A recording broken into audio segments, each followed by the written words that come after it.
Righty, so that's a day later, and the rain garden, we have all the plants in, and here we have the grass seeds now.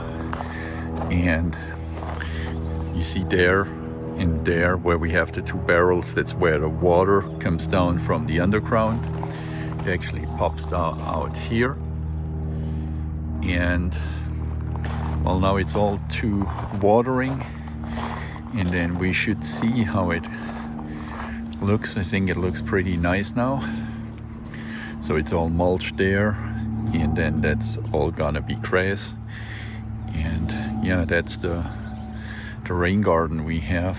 We have one little tree, a little bush here, and then these plants right in the middle, they are plants which can, or which are used to stand in the water for a certain amount of time. The plants we have here are not, so they just do the surrounding here, and was just planted today. So let's just see how it looks.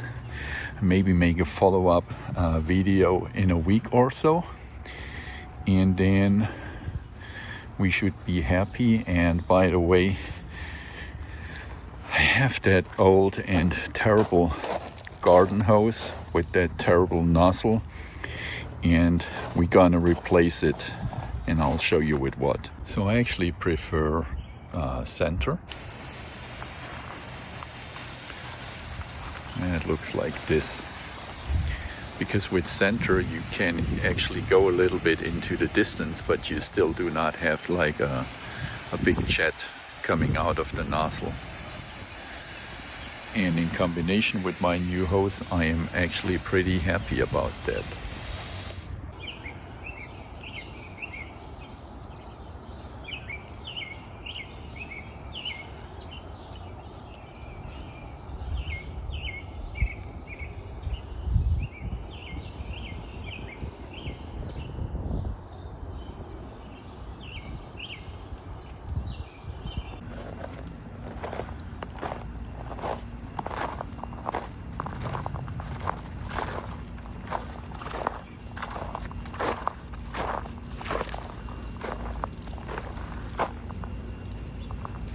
Alrighty, so that's the final part of the video. Now it's almost 6 weeks ago. I still have to work on the grass here, so there are some patches, but the rain garden itself looks pretty nice and good now, and it's working when it's raining so far.